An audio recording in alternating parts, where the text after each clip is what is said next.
How's it going, guys? This is Brad again. This is my 5th video log, and wanted to spend some time and talk about my past week and also weekend. Don't know if you know, but this past weekend was the polar bear plunge for the Special Olympics, and it was held at Sandy Point, which is over by the Chesapeake Bay Bridge in the Chesapeake Bay. And it was this past Saturday, and if you know what happened Saturday, we got dumped on with snow, and we got the courage to drive up to Sandy Point. However, didn't anticipate the amount of time it would take, so it took over 5 hours to get to there. Once we did get there, unfortunately we were not able to jump in. We later found out that they canceled some of the swims due to the extreme conditions. Spent the weekend up there at Canton, went to some great restaurants and had a great time. What a difference a day makes from driving 5 hours up on Saturday and then on Sunday driving back with no snow.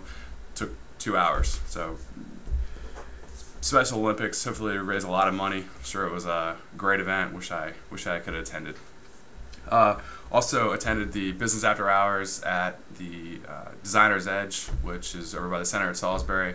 Team of 12 put on a great show, and had some great met some great friends and sangria and all that kind of good stuff. Later on, actually went to the Globe Theater and had dinner with my mom, and there were some half-price bottles of wine there, which great meal. Also had some prime rib there. I think Wednesdays are half-price bottle of wine night. Getting to business, auction, attended an auction for the Oasis Car Wash, which is in Fruitland, across the street from Adam's Ribs and Black Diamond Lodge, and adjacent to the Food Line. It's a 3-bay car wash with, I believe, 1 automatic.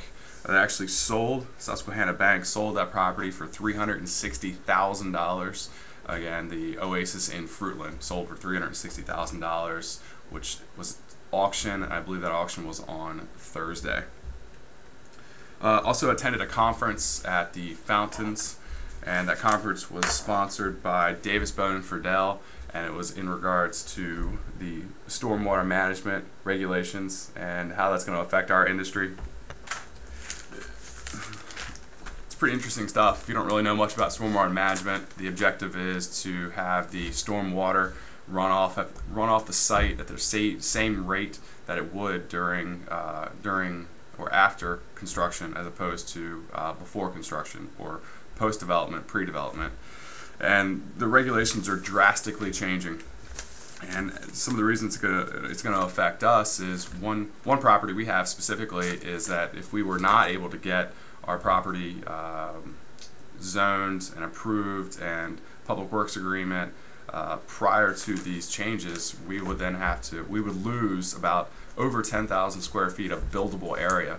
So these new regulations are going to drastically reduce the amount of buildable or impervious surface that you will have the ability to put on a site. ESDs, Environmental Site Design, and that is going to be the future of stormwater management, and it will be to any maximum extent practicable.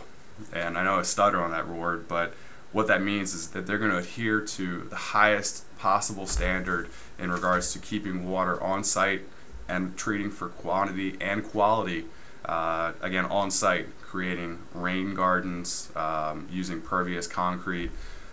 Maryland's really going green with these initiatives, and if you don't have a site plan and or public works agreement completed by May 4th of this year, your site will drastically change in the way you're going to design it.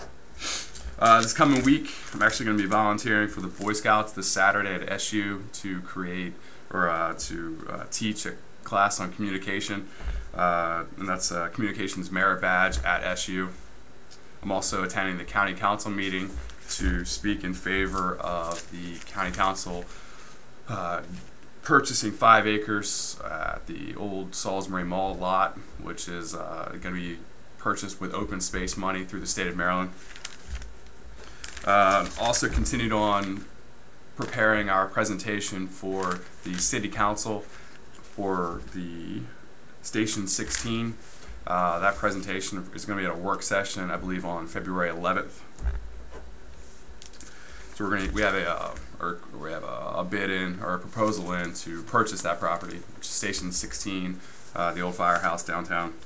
And lastly, just wanted to make sure you guys knew about the Wellness community event that's taking place on February 13th at Steve Grant's house. It's a black tie event for Valentine's Day.